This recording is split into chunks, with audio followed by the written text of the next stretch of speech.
Welcome to the High Performance Hockey Podcast. Today we're joined by Coach Mike Babcock. Mike is currently serving as the head coach of the University of Saskatchewan's men's ice hockey program. He previously spent parts of 18 seasons as a head coach in the National Hockey League. He began his head coaching career with the Mighty Ducks of Anaheim, whom he led to the 2003 Stanley Cup Finals. In 2005, Coach Babcock signed with the Detroit Red Wings, winning the Stanley Cup in 2008 and helping them to the Stanley Cup playoffs every year during his tenure, becoming the winningest coach in Detroit Red Wings history. In 2015, he left Detroit after 10 seasons to coach the Toronto Maple Leafs, a position he held until 2019. As of January 2022, he is the only coach to gain entry to the Triple Gold Club. That's a Stanley Cup title, IIHF, World Championship title, and Olympic gold medal in men's ice hockey. Mike is the only coach to win 6 distinct national or international titles, in addition to the 3 distinct titles described above. He guided Canada to gold at the 2016 World Cup of Hockey, to gold at the IIHF World Junior Championships in '97, and the University of Lethbridge to the CIS University Cup in 1994. During his professional coaching tenure from 1991 to 2019, Coach Babcock's teams only missed the postseason 4 times. What a distinct privilege and honor to be able to talk with Coach Babcock today. We speak about his early career coaching college, his career path to the National Hockey League, what a day looked like behind the scenes as a National Hockey League coach, what he looks at or what he looks for in terms of characteristics from a sports science staff. It is an absolutely unique perspective behind the scenes of one of the best coaches in the history of the game. Welcome to the podcast.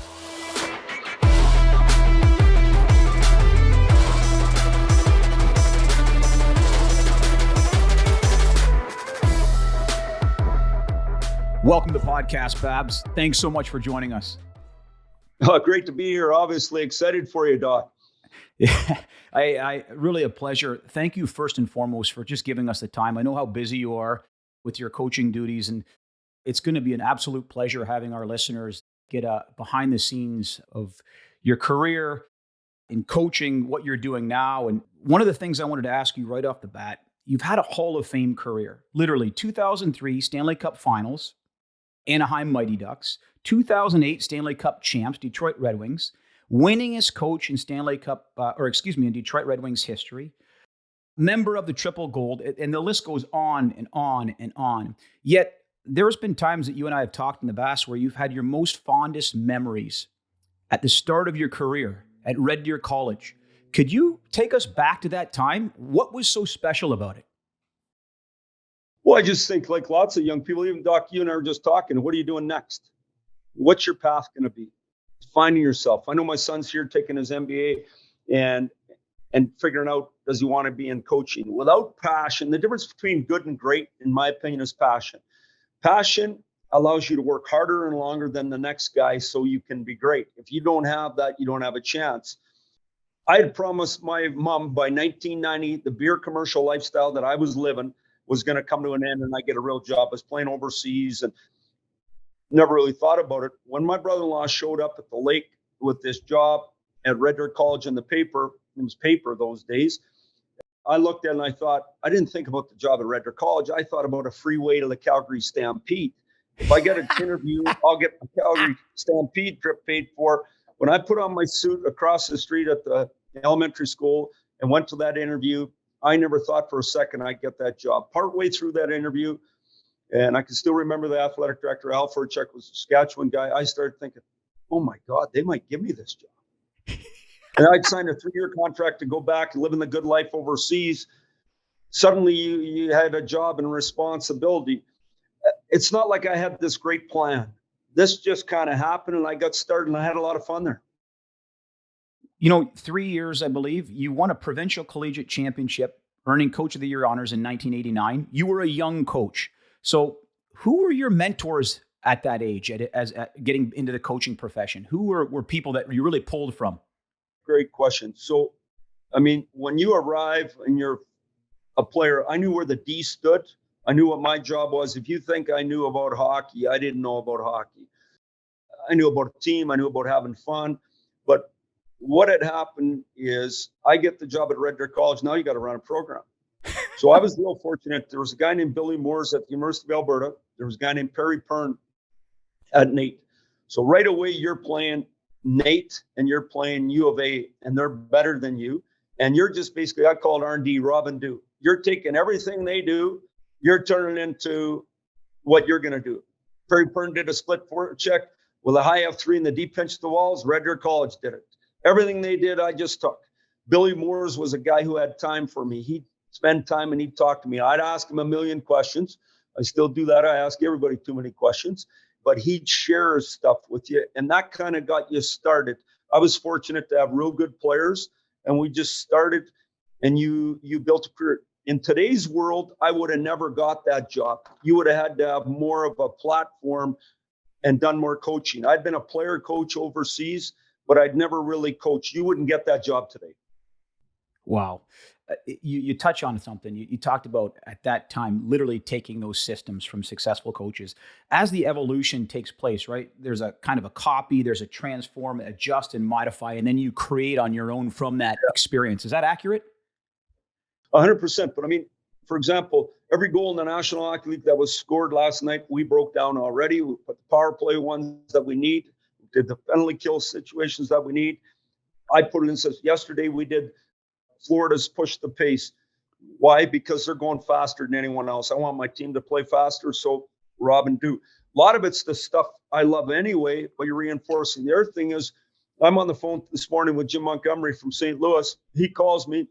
I'm saying to him, Monty, what am I missing? What's going on in the league that I'm not seeing? So you're saying, okay, what are teams doing? So to me, it's always what won last year can't win this year. What won in the 2010 Olympics doesn't win in the 2014 Olympics. It's constant evolution. So you're trying to take from the best. So who are the top 5 penalty kill teams? Well, Carolina right now, I mean, it's ridiculous. So we take what Carolina does and we turn it into the U of S Huskies. So what we're doing is trying to steal from the best. And then we take that idea and we make it work for our players. Now, some of these power play goals they score in the NHL, we don't have skill to do that. We just flush those babies. We use the ones of more structure and simplistic, and then we focus on that. I don't know if that answered your question. No, 100%. The other question I had for you as a young coach, obviously you talked about really the technical and tactical elements. How did you go about evolving, building culture with your teams at a young age? Well, you know, one thing I did know is I knew right from the get-go, if you work hard and you have fun, things are pretty good. And I still know that. But having fun and enjoying yourself is one of the keys. You know, the word enjoy. Why is it special? Because it's joy. The reason you're involved in sport is the joy in it. If you come in our room at the University of Saskatchewan, we have the best facilities in Canada. It's full NHL. I'm right now in the kitchen in the theater. So our guys come in here, they spend a lot of time. When I sit in my office, I can hear the laughter. This is their safe place. So when everyone else is avoiding COVID, they don't have to worry about that. They got their place. They come in here. They got their strength and conditioning facilities. They got their physiotherapies. They got their recharge room. They got a theater they do their homework in. They got a kitchen they get their coffee.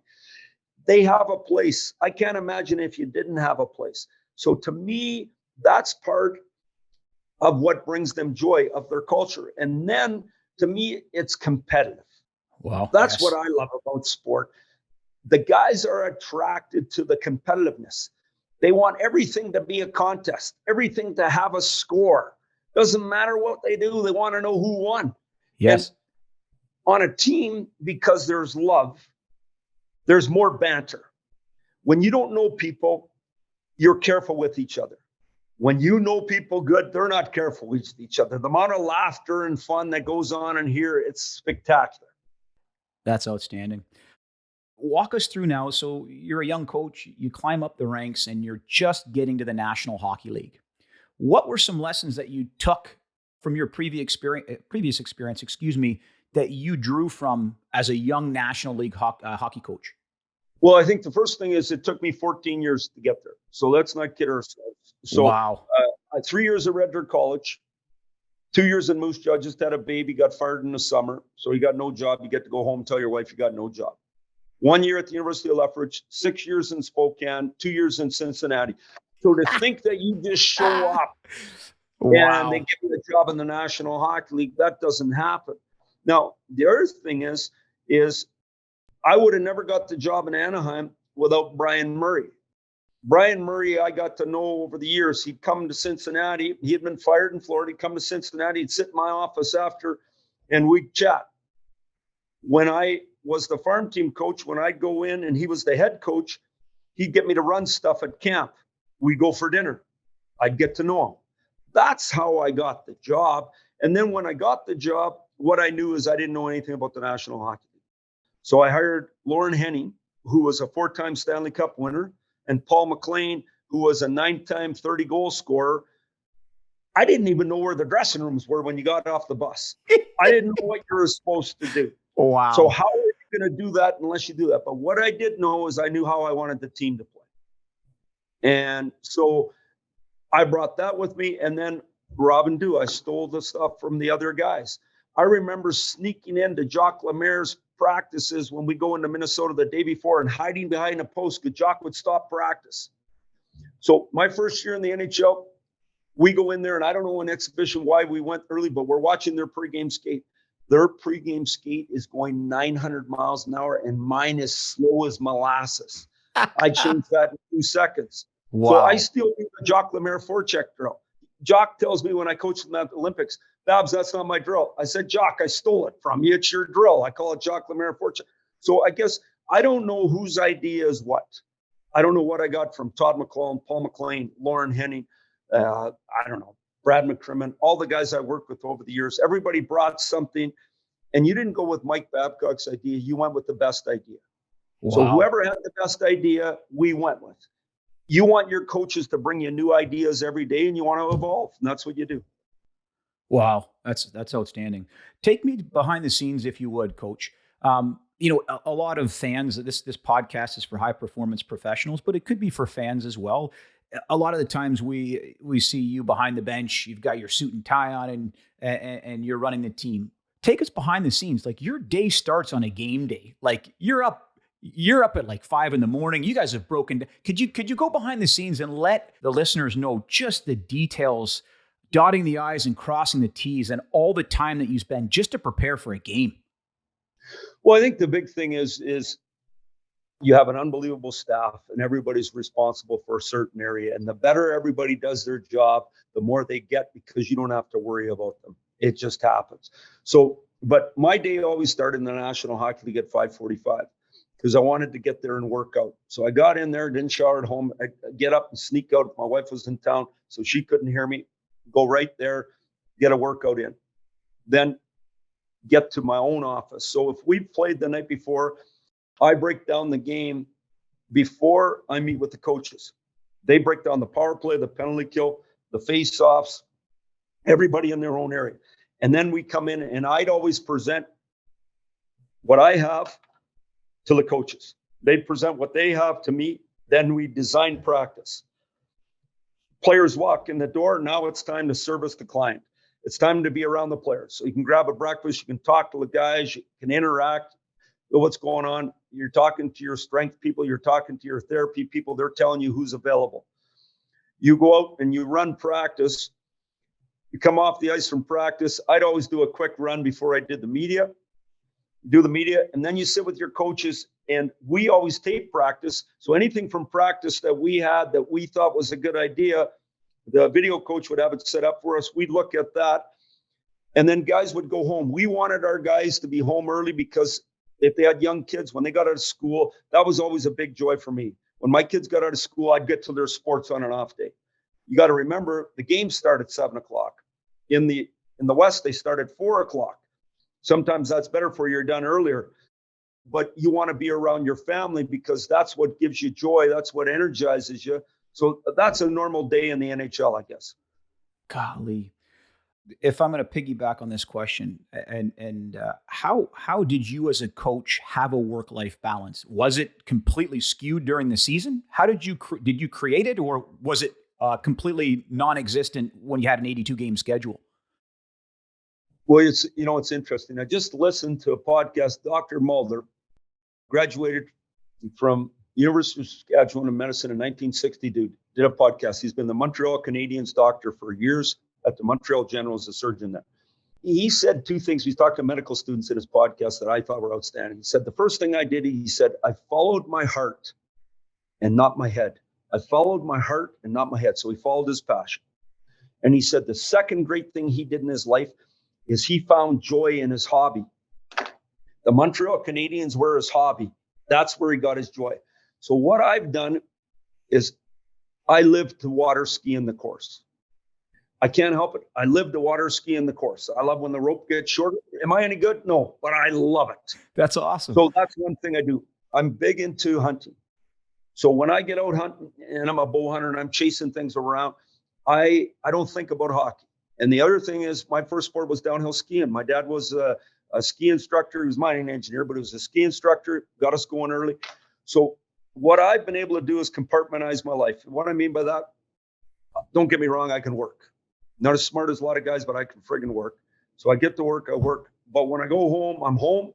I love my family, my kids, being around them, watch sports, doing whatever. But those three things always brought unbelievable joy.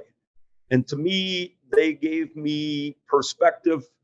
And even when you're losing every night, things aren't going well, that happens sometimes. You go home and you see your kids, it's spectacular. You're out in a tree stand, you're running through the course, you're downhill skiing. I just know that gets you away from the game for a bit and recharges you. Wow. Can I take this one step further? Of course. Yeah, of course. So if you're Nick Lidstrom and you're the greatest player in the game and you go home, you don't think about hockey. You don't think about hockey till you come back. But if you're the fourth or fifth line guy and it isn't going good and you go home and that spinning in your head goes till the next day, you come back to the rink, you're worn out. You have to find something that brings you joy, I believe, outside of the game so you can get away from the game, especially when it's not going as good. That's just my 2 cents. Oh, wow. I want to talk a little bit more about coaching, specifically with the Detroit Red Wings, winningest coach in the Red Wings history.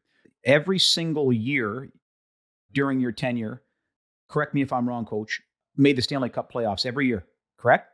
Yep. Every year. But they, in fairness, they had made it 15 years before me. No, I think, 25 years in a row. So we had a good team too. Now, when I first arrived in Detroit, you got to remember the cap went from 72 to 36 or something like that. Okay. So a bunch of guys got cleaned up. Well, we did a real good job of adding the next piece and rebuilt that franchise. And don't get me wrong, we had Datsuk and Zetterberg and Lindstrom and Cronwell. So you had those pieces. Yeah. But the scouting staff, Kenny Holland, did an unbelievable job of retooling so we could be up and running. And, that's what happened there. I still live in Detroit. That's going to be my home forever. We're real lucky we arrived there. In coaching, what happens is you got to move so darn much. Your kids, they don't even know where they're from. That didn't happen to my kids. They were raised in Detroit. That's where they're from. We're lucky to be there. Anyway, that's not what you asked me, but that's what I answered. Yeah. So back with the Red Wings, what were some of the tangible intangibles with that team, with that club? You've been there for a long time. Like, what were some intangibles that the players had? What were some intangibles that you thought, was it culture? Was it the way the guys played with one another? What created such a successful run in Detroit? Well, we had Stevie when I first got there, and his leadership skills are off the charts. He was at the end. Don't get me wrong, he wasn't Stevie Eisman 160 points. He was survival mode, but his competitiveness and his attitude and his internal accountability in the room was second to none. Wow. Then Nick Lidstrom got to watch him for all those years. So when he took over as captain, a 7-time Norris Trophy winner, he was the best player, in my opinion, that I ever coached. But he trained harder than anybody else. He ate better. He did it all right. He had no room for slippage because you watched him. Pavel Datsuk was a workout machine. Really? Loved the game. Oh, my goodness. Dialed in. Henrik Zetterberg worked. Nick Cronwell worked. So when your best players are the hardest working people, what do the rest of the guys have to do? Now, there was an unbelievable support group for them that really helped these guys be what they're capable of being. But the leadership group left no slippage. Now, the other thing I'd say to you is they were of age. So when you look at it, Michael Jordan, it took Michael Jordan, maybe the world's greatest athlete, 7 years to win a championship. You got to grow up. You got to get knocked around a little bit, and then you're ready for the winning time. And, I arrived when those guys, they had been through it a little bit. They were men. And so we got to have a real good run. Now, in saying that, we lost in Game 7 of the Stanley Cup in 2009. In 2007, we lost to Anaheim. They won the Cup. And we had it at the red line, and we didn't get across the red line, and that cost us, in my opinion, this series. When you look at it, we had good teams for a chunk of time there. Our last few years there in Detroit, I mean, we weren't as good, and we still found a way to make the playoffs, but we weren't a legitimate contender for the Cup at the end. And then they've been on this now, and they're rebuilding. You see the two kids they have there and the way they're going now. Stevie's got them going in the right direction. I'll never forget this story.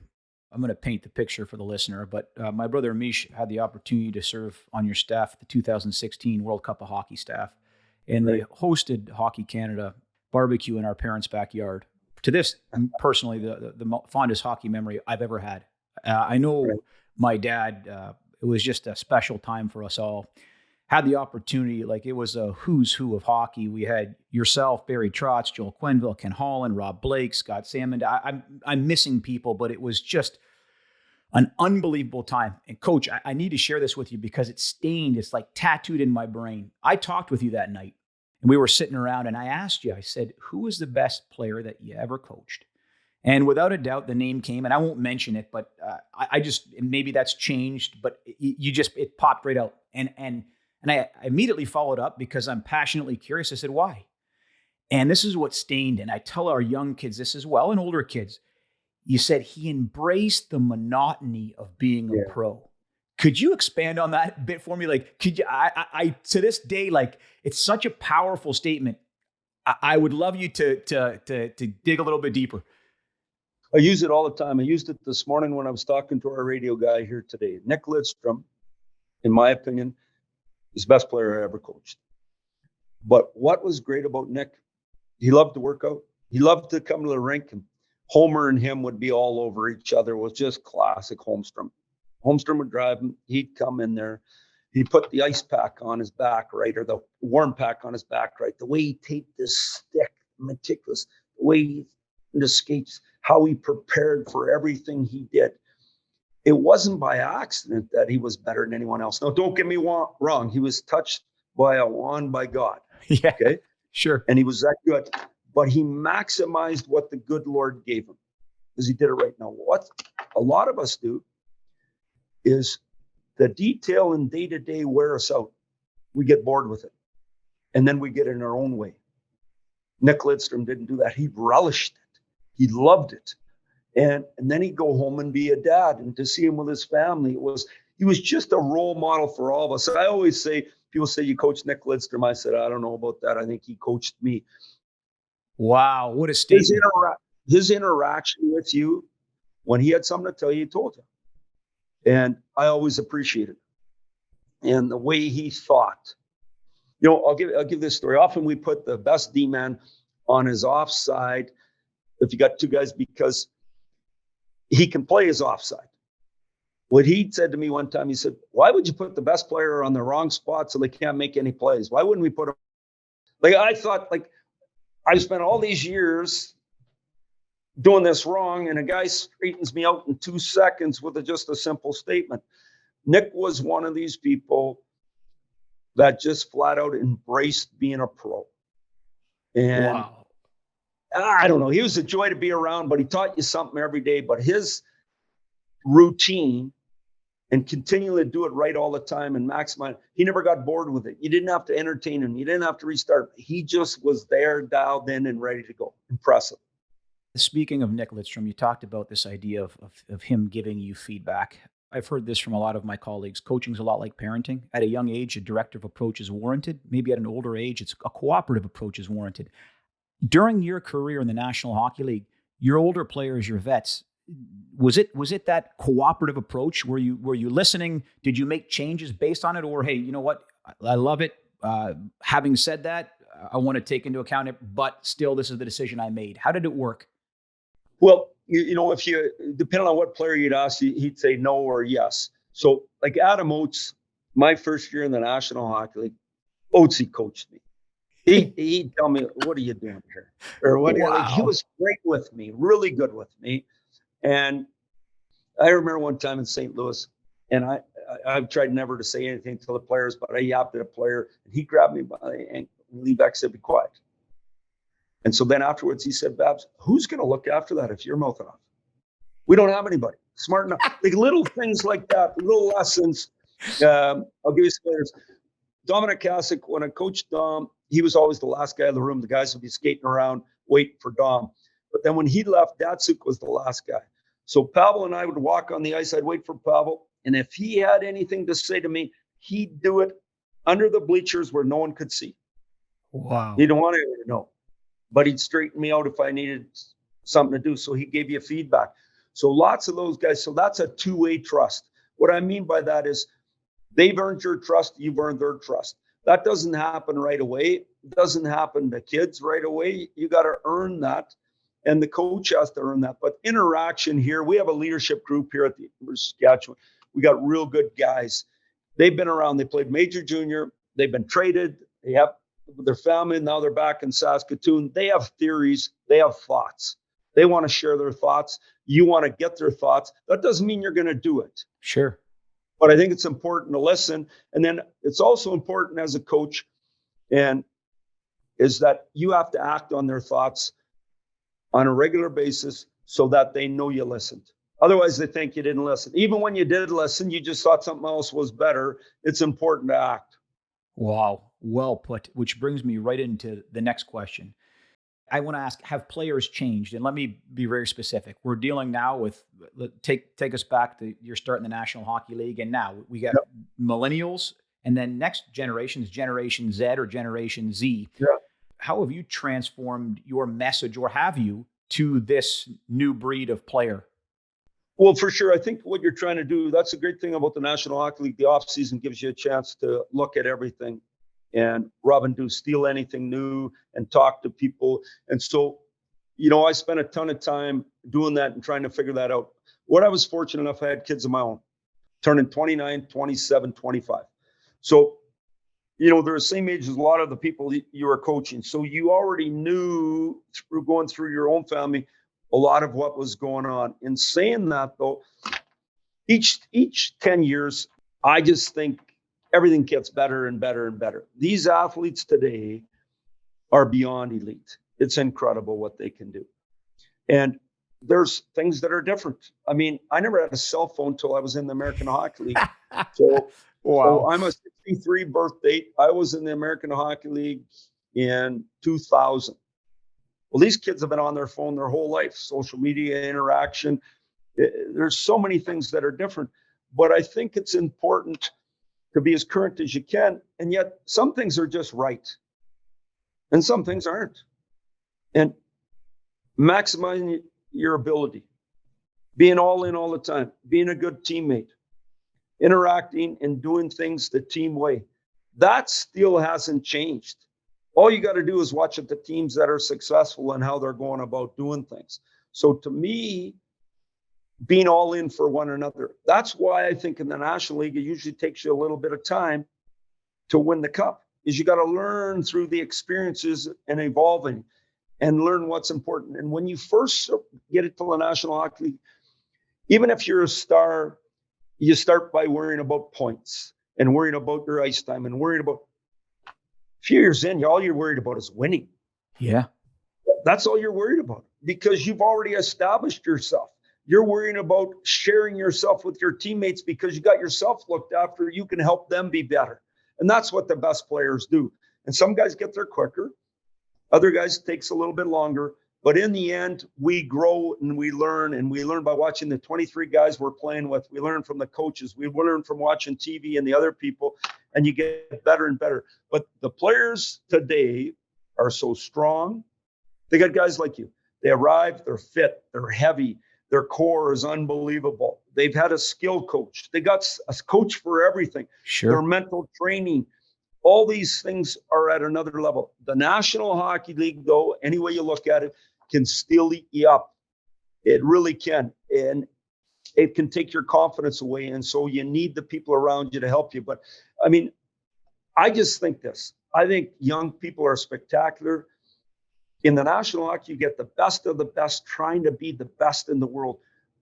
Where would you like to be besides there? I mean, it's you want to be around people that are trying to reinvent the wheel, to make it better, to win more, to be better. And it's ever changing. That's what's fun about it. Wow. What an answer. I want to pivot, Coach.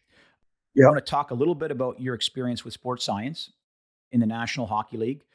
Yeah. Your relationship, the way you garnered or used information during your tenure in the National Hockey League.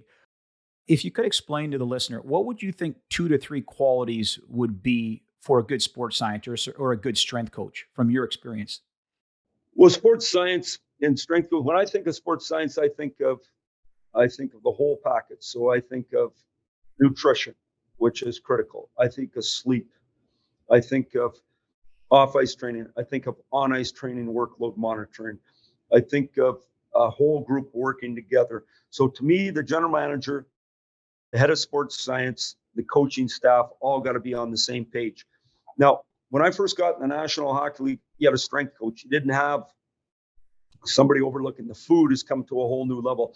They tell you why you're eating what you're eating and why you should be. They tell you what temperature your room should be so you sleep better. They tell you how many hours you wear a Oura ring so you know how you slept, or a watch. I mean, it's totally different. And then the workload for travel and workload is so important. But I think the key to everything is trust. Trust equals speed. And what I mean by that, when you trust the people around you, you're not overlooking what they're doing because they're doing their job. Everyone can do their own job. When you don't, everybody's checking on each other to figure it out. But what the players want the information, they want the food, they want the best science, they want the best therapy. I mean, some therapists, a physio versus a chiro versus an athletic therapist, one guy's hands work better on one guy's body than another guy. So the more you have, so one guy does your back, one guy does your hip. The warm up before you go on the ice, the pre-training to get heated up so you don't hurt anything. Being on the table medically prior to getting injured. We don't wait for you to get injured. You're always on the rotation. There's so many things that have changed in the National Hockey League to get to the level you're thinking about that are spectacular. So what does the head of sports science need? Confidence. But they get confidence because they earn it. How do they earn it? Through education and the reps of doing what they're doing and interacting with people. Because when you walk in the National Hockey League, players can smell fear from the coach, from the sports science, from anybody new. You have to have swagger. You have to have earned the right to be there. They don't hire interns. They hire people that have got a track record. Why? Because it eats you up if you haven't. And so you need that swagger and belief in yourself so you can share yourself with others. I think the league, I guess the 2 areas I would say, the computers and the breakdown of the game and the practice, and the sports science to me are 2 of the, and I guess sports science, that included nutrition, and that's maybe the biggest change in the 20 years I was in the National Hockey League, or in that time. Wow. Communication, we talked about this from a sports science standpoint. We talk as a cradle of coaches in sports science about gatekeepers really being the head coach. And if you don't have a communication, or there's no buy-in from the gatekeepers, you can collect as much data as you want. It doesn't go anywhere. My question to you is, you talked about this idea of all meeting under one roof. I would think that on really successful teams, you've got your AT, PT, if it's possible, and this is utopian maybe, Coach, I don't know, maybe this doesn't happen, but your AT, PT, strength and conditioning coach, sports scientist, and head coach all on the same page, probably maybe having a preseason meeting as to, how things are going to be handled. Because if not, maybe you're collecting things or measuring things that the coach doesn't even value. You couldn't say it any better. And everybody has something in their area they think is the most important.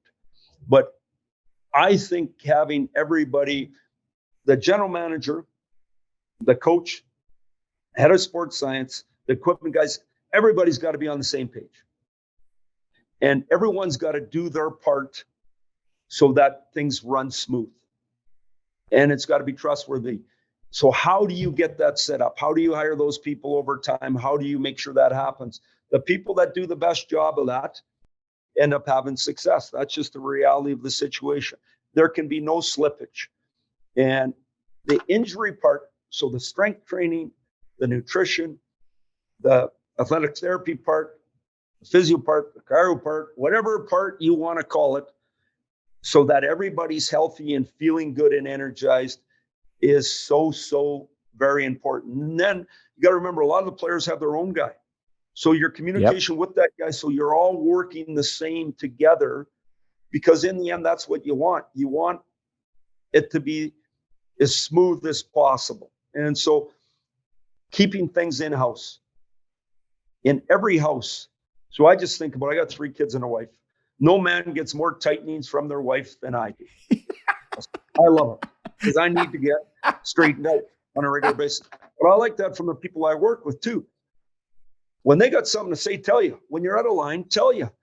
That to me, it's not all cheerful every day. There's debate, but it's behind closed doors and it's worked out. And then when you meet the players, you're all together on the same page, which is so important. But the debate is critical to get to the next level. And you want to hire strong people that have an opinion in their area, and then you work it out. So true. You said communication and confidence. Those are massively important. Let me ask you a question based on your experience. If you're speaking with or getting a message from sports science, strength and conditioning, what's the best way you feel? Is it an informed or is it a persuade? Meaning, am I trying to persuade the head coach, or is it just, hey, coach, I want to inform you of the data. What you do with it is on you. How does a message come across? Persuasion versus informing? Yeah, I think informing is real important, but I also think persuasion, when you believe in something, knock on the door. The first time the head coach blows you off, knock on the door. Next time he blows you off, knock on the... After a while, he'll figure out, you like this idea, I better have a look at it. If you think you're just going to walk in one day and change, you're not. But you got to work at the process. Stick-to-itiveness. You expect the players to have stick-to-itiveness, to battle, to compete. You got to do the same thing to get your idea across. Now, if your idea is no good, move on to the next one. Sure. But if you got a good idea, and I've always said this, the best idea wins. People don't believe that, say, oh, he won't do this, he won't do... That's a crock. Every guy who's had success, who's in the National Hockey League, is taking the best idea every day. Sometimes you got to convince the guy.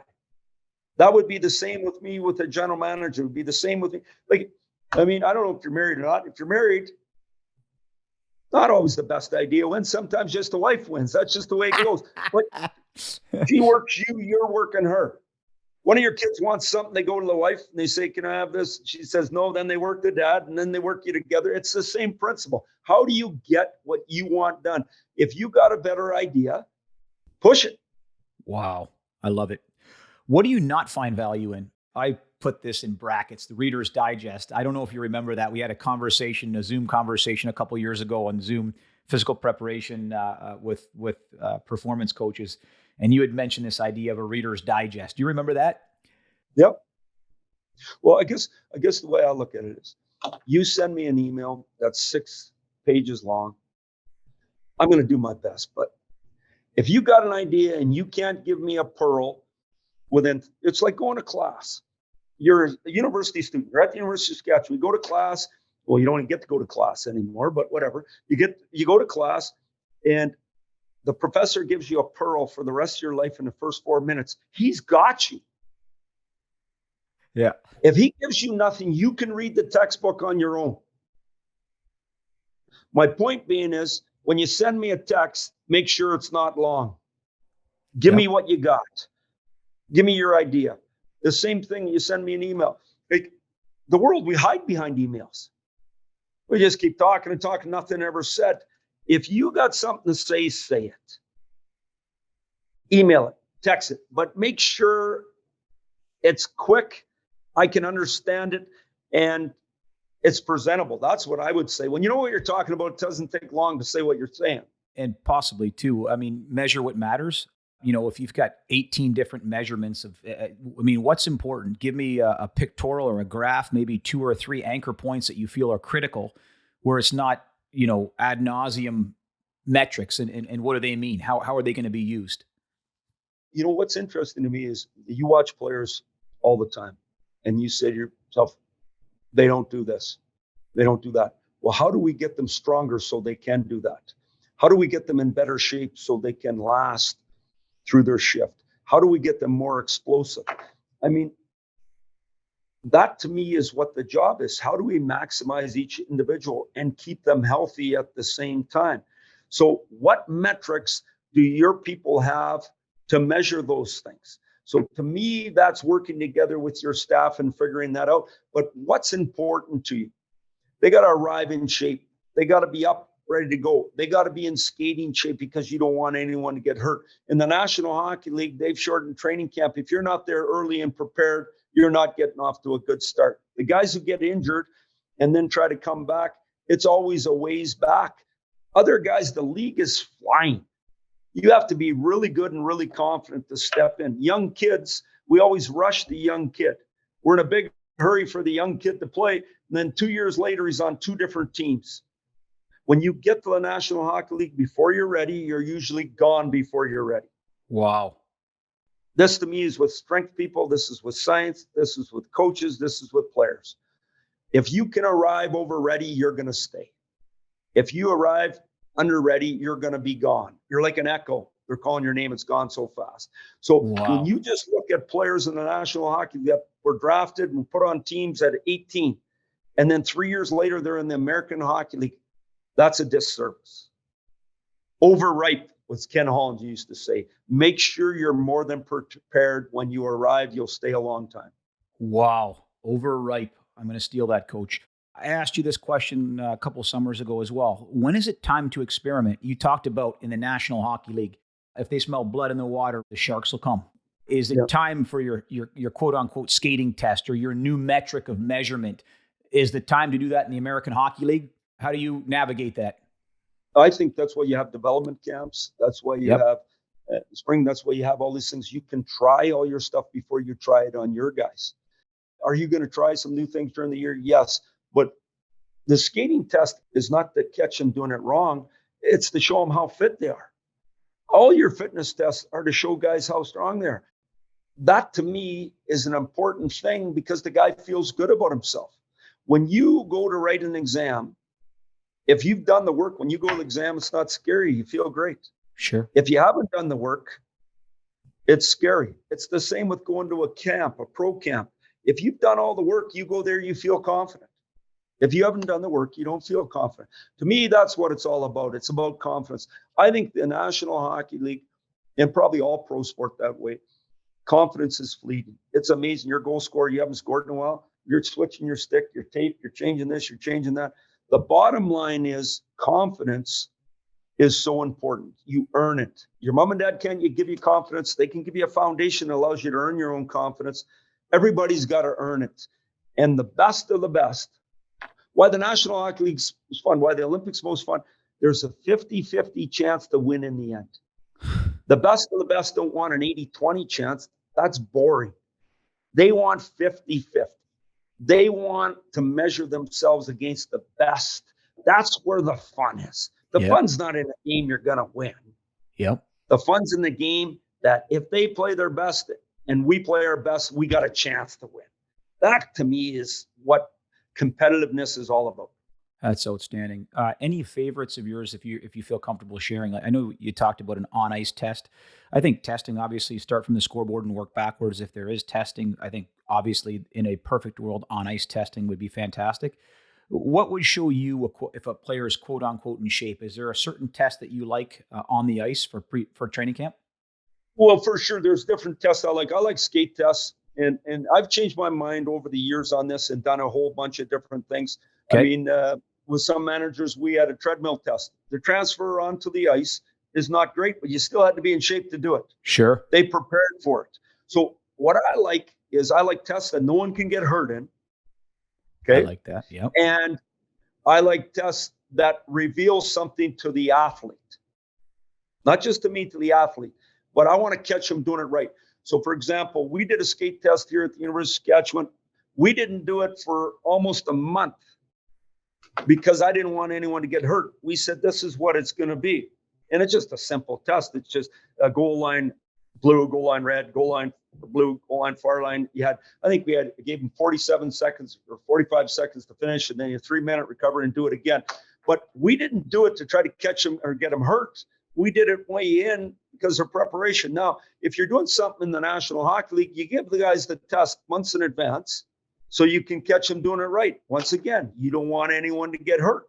You want to have them warmed up. And I say it every day to our guys. I don't want anyone getting injured in practice because they weren't prepared. They hadn't been in the weight room. They hadn't been in the therapy room. They hadn't done their thing to get themselves ready to practice. That makes no sense. Fantastic.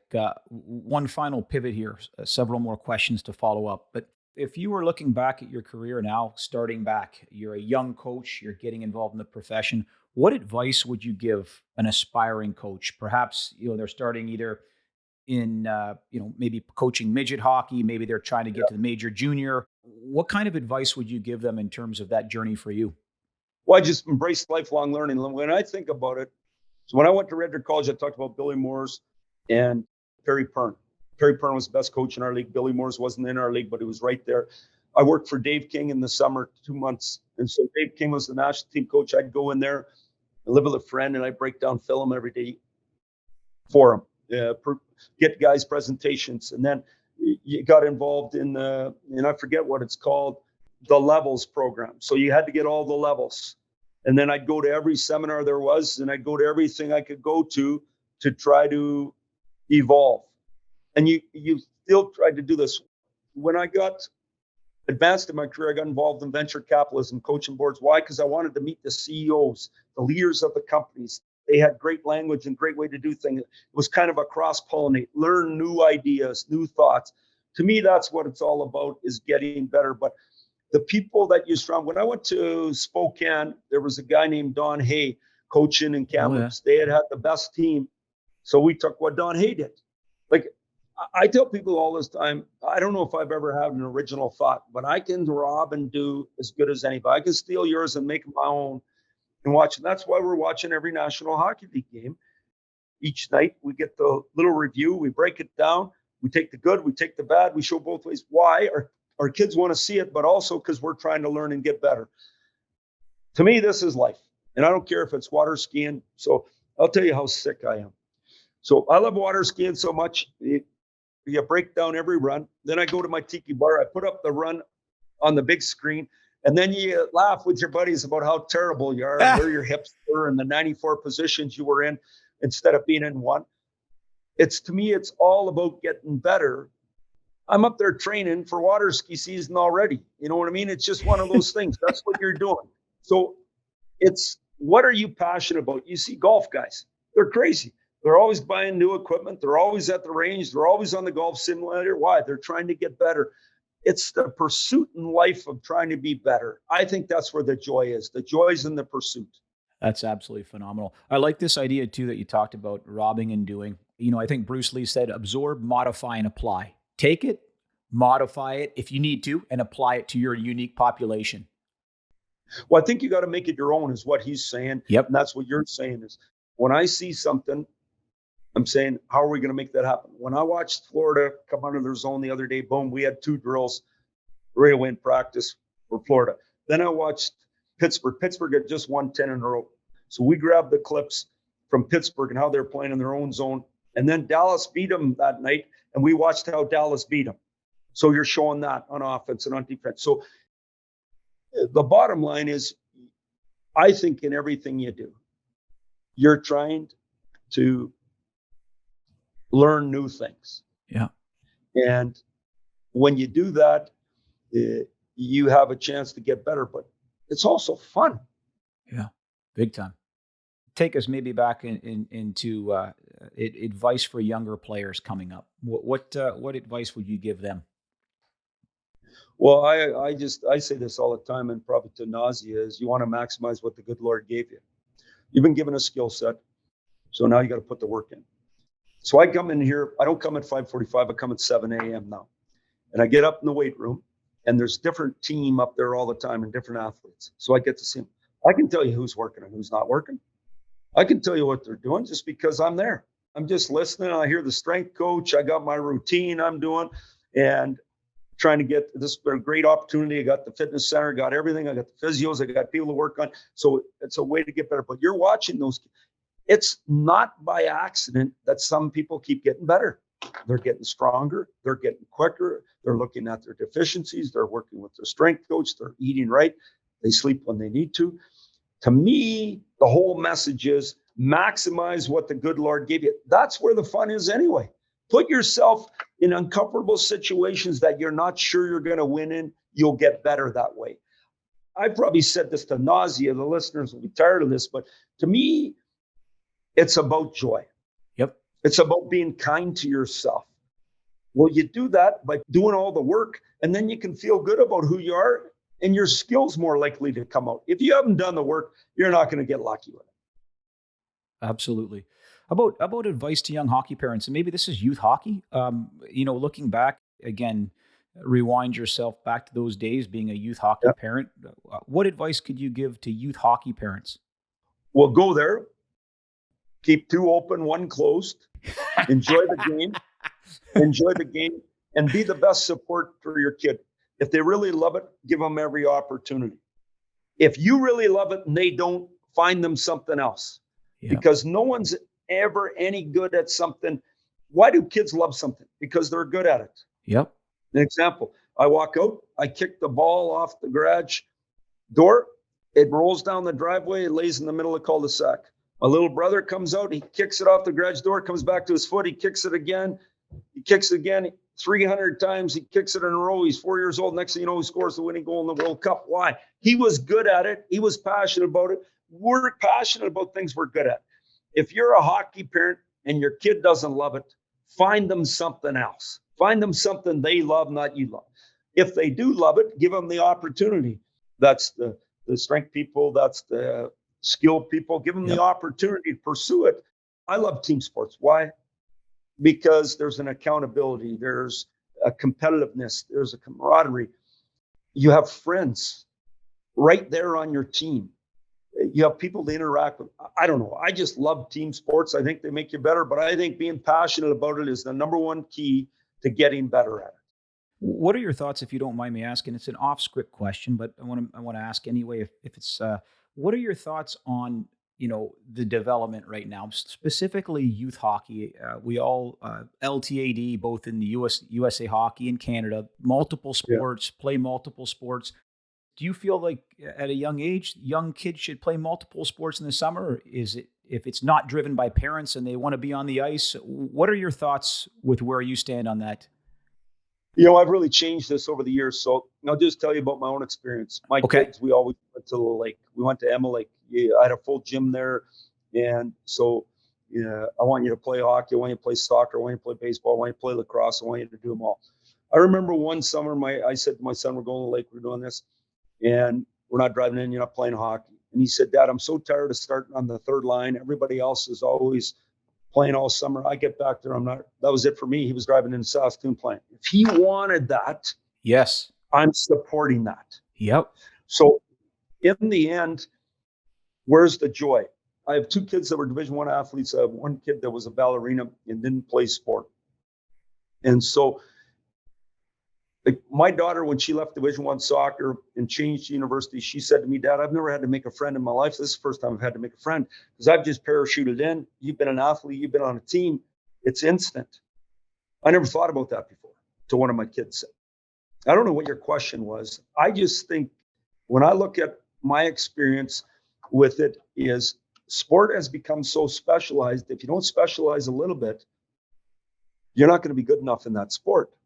Now, How many of us are going to play pro sport or college sport anyway? It's impossible. But I always remember my son saying that to me. That changed my mind instantly. So I guess you got to do whatever your kids love. Yes. But it's got to be them that love it, not you that love it.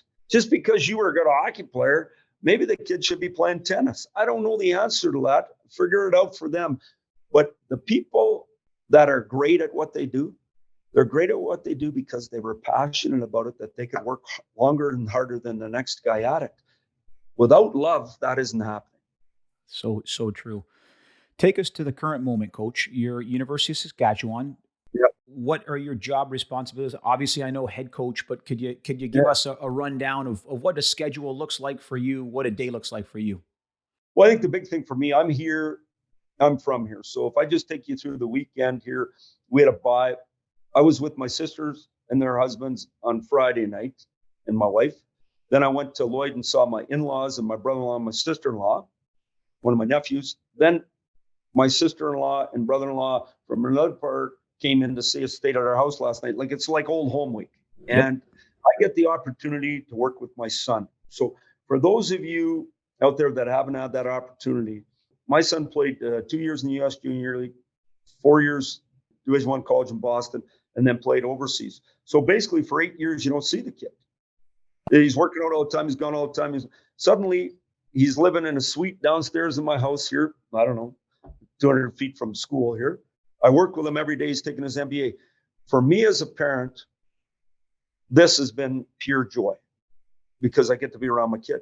But I also get to be around these great kids that are in the next step of their life. They still want to play pro, but they're taking a full education. They're busy. They're learning to compartmentalize their lives. They've been through major junior. They're good players. They're having fun. This didn't answer your question. You want to know what I did in a day, but that's what I'm doing here, why I'm doing it. I came here because the old athletic director asked me to come. Yeah. We've hired the next head coach. I'm working with him every day, helping him.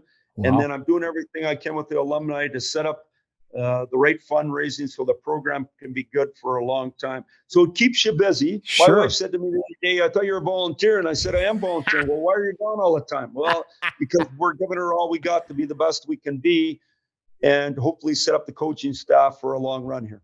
That's fantastic. What's next for Coach Mike Babcock? Well, I promised my wife that when I'm done here, I'm going to join her in Palm Springs for a little bit anyway, and then plan to be back in Michigan on May 15th. You know, I talked to you about my hobbies. I'm a big hobby guy. I got 3 farms. I love farming. And then my hobbies have really kept me busy. We've had, since we got kicked off the treadmill in Toronto, my wife and I have had pure joy and being around our family and doing things we got to do. I got to help the coaches at the University of Vermont and Stowe. The ski hill was right next to it. Wow. I did it at NBC. I enjoyed that. I'm now here with my family. I've seen more family than I've seen since I was 18. That's been great. So a lot of the things that we've got to do have been absolutely spectacular. And I didn't know, I guess you could do all this and have this much fun. So it's been really good. So my plan is I'll be at Shadow Lake water skiing here when I'm done here in Palm Springs. That's outstanding. Our guest today has been Coach Mike Babcock. Coach, thank you so much for joining us. Doc, thanks for having me on. Hey, and congratulations to you. That's spectacular.